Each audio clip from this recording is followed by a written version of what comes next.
Le débat du samedi avec nos deux invités que nous accueillons avec plaisir. Nous sommes d'une part avec Jean-Lin Lacapelle, bonjour à vous. Bonjour. Porte-parole du Rassemblement National. Michel Barnier sera-t-il votre otage? C'est une question un brin provocante que nous posons ce matin. Vous répondrez dans un instant. Nous sommes aussi avec Laurent Hénart, bonjour. Bonjour. Président du Parti Radical. Vous soutenez le gouvernement Barnier, on est d'accord? A priori, oui, il faut qu'on avance un tout petit peu quand même sur le programme et les idées défendues. De quel gouvernement ou à quelle sauce sera gouvernée la France? C'est ce qu'on va voir et c'est ce qu'on va se demander avec vous deux ce matin. 0826 300 300. Nous sommes avec Yves depuis Paris. Bonjour à vous, mon cher Yves. Oui, bonjour. Bienvenue bonjour à tous. sur Sud Radio. Merci. Une bonne partie de la gauche, pas toutes, pas les socialistes, veulent manifester aujourd'hui, en ce 7 septembre, contre l'arrivée de Michel Barnier, Premier ministre de droite, à Matignon. Est-ce que vous serez des manifestants, vous? Non, moi je manifeste pas en général.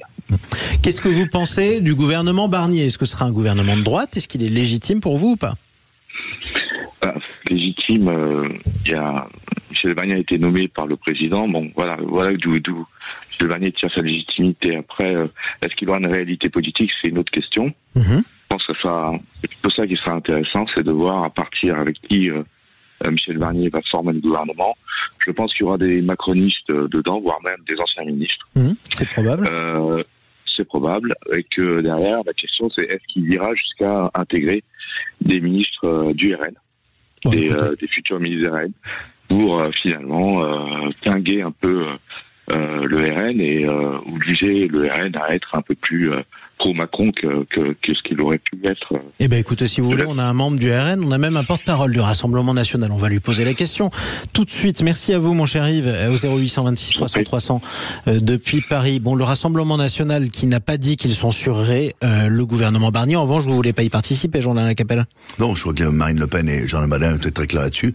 On ne participe pas à ce gouvernement parce que Michel Barnier n'est pas issu de nos rangs. Donc ça n'est pas un gouvernement qui, comme nous le souhaitions, aurait pu être conduit par Jordan Bardella si les Français nous avaient donné la majorité lors des dernières élections législatives. Alors, effectivement, ça n'a pas été le cas au second tour, puisqu'il y a eu un barrage contre le RN, en tout cas contre l'arrivée de Jordan Bardella à Matignon. Laurent Hénart, vous disiez que a priori vous pourriez soutenir ce gouvernement, mais vous attendiez certains gages sur l'orientation, c'est-à-dire nous, on estime que ce gouvernement, il doit présenter deux caractéristiques. Ça doit être un gouvernement de large rassemblement. Donc, il faut qu'il y ait des personnalités qui sont issues pas seulement de la droite républicaine, mais aussi des courants du centre et pourquoi pas de la gauche, c'est ce qu'a dit hier Michel Barnier. C'est ce qu'il a dit hier au journal du 20h. Donc, pour nous, je dirais qu'il y a une case de cocher. Puis le second élément qui nous paraît important, c'est dans le programme du gouvernement. On estime qu'il doit y avoir certains points. Bien sûr, l'autorité républicaine, la sécurité, la laïcité, qui sont des sujets essentiels pour les radicaux, mais aussi une dimension sociale. Rapidement travailler avec les partenaires sociaux sur les questions de pouvoir d'achat, de salaire, de revalorisation des pensions. Et puis des textes qui étaient en discussion auxquels nous tenons. Notamment le texte de loi sur la fin de vie, celui aussi sur la souveraineté agricole, qui pour nous doivent être remis à l'ordre du jour du Parlement et aller à leur terme. Enfin, il y a des sujets sur lesquels nous sommes en attente, je pense évidemment à la proportionnelle, qui est un sujet sur lequel le Parti radical se bat. Alors c'est pas la seule formation, j'en suis d'accord, mais sur lequel le Parti radical se bat depuis longtemps. Oui, parce que c'est le scrutin juste et sincère. Chaque voix compte autant qu'une autre voix. Donc si vous faites 20%, vous avez 20% des sièges. J'ai pas d'avantage. Ça, a priori, le Rassemblement National est d'accord avec vous, Jean-Lin Lacapelle, c'est une de vos demandes. Oui, il y a trois critères, justement, qu'avaient formulé Jordan Bardella et Marine Le Pen auprès d'Emmanuel Macron, dans le choix ou le soutien, ou la non-censure d'un nouveau Premier ministre. C'était qu'il respecte les 11 millions d'électeurs. Il semble que dans son discours, dans sa attitude, Michel Barnier semble en effet avoir ce profil-là. Deuxièmement, l'évolution du mode de scrutin. On voit bien qu'on est dans une situation avec 3 blocs aujourd'hui, donc c'est la fin de la bipolarisation de la vie politique. On est sur une tripolarisation de la vie politique, et le mode de scrutin proportionnel est ce qu'il y a de plus juste. Ça a toujours été Pardon, mais quelque chose que nous ça sert à la défendions. proportionnelle ? Mais la proportionnelle, elle vous permettrait, si nous l'avions aujourd'hui, avec une prime donnée à la liste arrivée en tête, elle vous permettrait aujourd'hui de gouverner de manière stable et de ne pas être comme un système sous la 4ème République. Parce que parce que le Rassemblement National perd systématiquement les seconds tours après avoir gagné les premiers, donc du coup vous voulez des élections à un tour. Non, non, on a toujours eu cette position. C'est-à-dire que nous, le vent tourne, on a toujours cette position. On est en train de gagner aujourd'hui avec le suffrage, avec le mode de scrutin à 2 tours. Donc voilà, je voulais vous parler de ce deuxième critère qui était la proportionnelle. Le troisième critère, c'est que des engagements forts de la part du Premier ministre sur les 3 piliers que sont le pouvoir d'achat, l'immigration et l'insécurité. Là aussi, dans son intervention d'hier, M. Barnier semble donner des gages. Nous verrons, nous attendrons son politique son discours de politique générale pour savoir s'il faut censurer ou pas. Mais nous sommes dans une démarche responsable et constructive. Autre question importante pour vous, le Rassemblement National était contre la réforme des retraites. Vous avez entendu Benjamin Lucas, député écologiste Nouveau Front Populaire, il y a quelques minutes sur Sud Radio. Ils veulent l'abrogation, a priori, vous aussi. Nous souhaitons l'abrogation et dans la niche parlementaire fin octobre que nous tiendrons, les députés présidés par Marine Le Pen du Rassemblement National proposeront l'abrogation. Eh bien, nous verrons bien ensuite si les députés parlent de leur responsabilité ou pas, ou s'ils sont dans l'idéologie du sectarisme, ou s'ils sont, bien sûr, au service des Français et des intérêts des Français. Laurent Hénard. Oui, sur les retraites, peut-être un mot. Il n'y a pas que des mauvaises choses quand même dans cette réforme. Je rappelle que les pensions, les petites pensions vont être cet automne revalorisées de manière très importante pour aller vers les 1100 € de pension minimale. Donc il y a des mesures positives, ce qui veut dire que l'abrogation pour nous n'est pas la solution. Je précise que Michel Barnier hier n'a pas parlé d'abroger la réforme, mais de l'améliorer pour certaines catégories. Et je pense qu'il a bien fait. C'est effectivement la position du Parti radical. Nous pensons qu'aujourd'hui, dans la situation budgétaire du pays, on n'a pas les 12 à 15 milliards que représente cette réforme des retraites en termes soit d'économie, soit d'impasse budgétaire si on la supprime. Par contre, on doit pouvoir améliorer, et nous proposons d'ailleurs 2 pistes concrètes pour améliorer cette réforme. Améliorer la situation de ceux qui commencent à travailler à moins de 20 ans.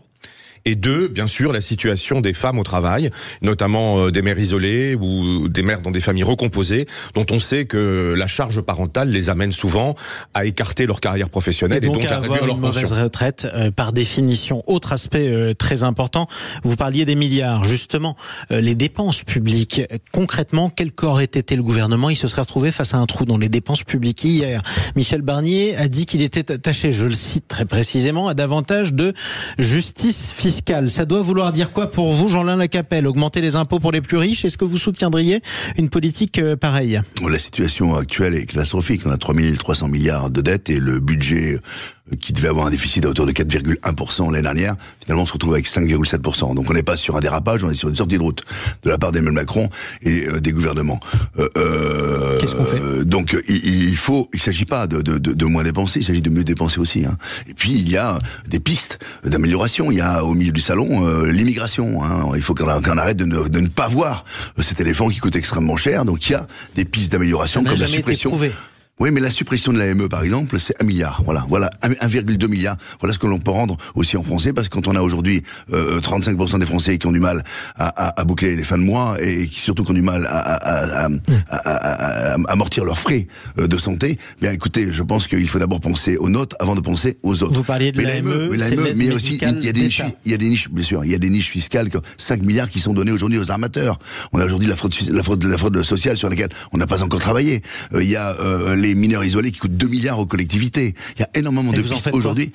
L'idée, c'est demain de dépenser beaucoup mieux, et notamment à destination des services publics qu'on a totalement abandonnés. Je parle de la santé, des forces de l'ordre notamment, et aussi de l'éducation nationale. Parlons justement de l'immigration, c'est vous qui l'évoquiez, Jean-Lin Lacapelle. Sur quoi vous attendez dans ce domaine le gouvernement Barnier? Laurent Hénard. Moi, je pense qu'on a quand même 2 attentes possibles. La première, c'est que les lois qui ont déjà été votées soient toutes mises en œuvre, y compris la dernière loi immigration de décembre dernier. Et puis, il y a un pacte asile et migration qui a été voté à l'échelle du Parlement européen, pacte qui a reçu le soutien quand même de familles politiques de droite, de gauche, du centre, qui prévoit des mesures de bon sens, mais qui jusqu'à maintenant n'étaient pas... mesures de bon sens, c'est-à-dire concrètement qui pour vous durcissent l'arrivée dans l'Union européenne. Oui, un exemple de mesure de bon sens, le fait que toute personne qui arrive sur le territoire de l'Union européenne soit enregistrée sur le plan numérique, biométrique, génétique. C'est des choses simples, mais qui n'existent pas aujourd'hui en France, qui existent d'ailleurs dans beaucoup d'autres pays. Alors on aura compris que le Rassemblement national était contre ce pacte asile-immigration, on n'aura pas le temps d'y revenir, mais je le dis juste comme ça nous permet d'avancer. J'aimerais qu'on termine ce débat sur une question très importante. Quelles mesures ou décisions du Premier ministre Michel Barnier ferait que vous le censuriez, vous appelleriez à le censurer immédiatement? Jean-Lin Lacapelle d'abord. Mais la démarche a toujours été responsable de la part de Marine Le Pen et du groupe CLR. Ce qui est bon, nous voterons. Tout ce qui est bon pour les Français, nous voterons favorablement. Qu'est-ce qui fera que vous le censurerez? Écoutez, mais nous verrons bien. Nous allons entendre son discours. Quelle ligne rouge pour le Rassemblement national? Si on aura contribué à faire avancer un certain nombre de choses sur le pouvoir d'achat, sur l'immigration. Hier, il parlait du renforcement du contrôle des frontières. Voilà quelque chose de positif. Sur les problèmes de sécurité. Si demain, en effet, les peines planchers sont reconduites, si demain... Et s'il ne le fait pas, vous le censurez? Mais écoutez, nous verrons bien. Vous savez, il n'est pas Premier ministre issu des rangs du Rassemblement national. Non, mais on a bien compris, mais la question que se posent tous les électeurs, que ce soit les vôtres ou les autres, c'est combien de temps ce gouvernement durera? Dès que vous décidez de le censurer, il tombe mathématiquement, puisque la gauche veut le censurer. Autour du pouvoir d'achat, de l'immigration et de la sécurité, s'il nous envoie des signes forts et s'il prend en compte un certain nombre de nos propositions, il est évident que nous ne le censurons pas. Si nous sommes méprisés et si les mots ne sont pas suivis d'actes, bien évidemment qu'il faudra que nous le censurions. Nous ne faisons pas un chèque en blanc à Michel Barnier. Nous avons souhaité de manière responsable sortir la France du chaos parce qu'il y a des urgences autour des paysans notamment qui manifestent aujourd'hui. Eh bien, j'espère que Michel Barnier, qui a été l'ancien commissaire européen, saura aller négocier auprès de l'Union européenne la fin des traités de libre-échange qui aujourd'hui forme une concurrence déloyale. C'est pas prévu, mais c'est dommageable. Laurent Hénart, en un mot, la ligne rouge du Parti radical. Je l'ai dit, nous on a deux attentes, un gouvernement d'ouverture, vous attendez, oui, mais la ligne rouge, ce que vous ne voulez pas. L'inverse, on voudrait pas un gouvernement dans lequel il y aurait que des membres de gouvernement des Républicains et qui n'essayent pas de rassembler largement au-delà des Républicains. Et puis j'ai donné les mesures sur lesquelles on souhaitait qu'il y ait des propositions concrètes. Voilà, ça nous paraît. En fait, un mot, c'est l'ouverture. Il faut que le gouvernement soit ouvert. Il faut que le projet de ce gouvernement soit ouvert, à la fois sur les questions sécuritaires, d'ordre républicain, mais aussi de solidarité sociale. Eh bien, merci à l'un et l'autre d'être venus en débattre sur le plateau de Sud Radio. Laurent Hénart, président du Parti radical, Jean-Lin Lacapelle, porte-parole du Rassemblement national.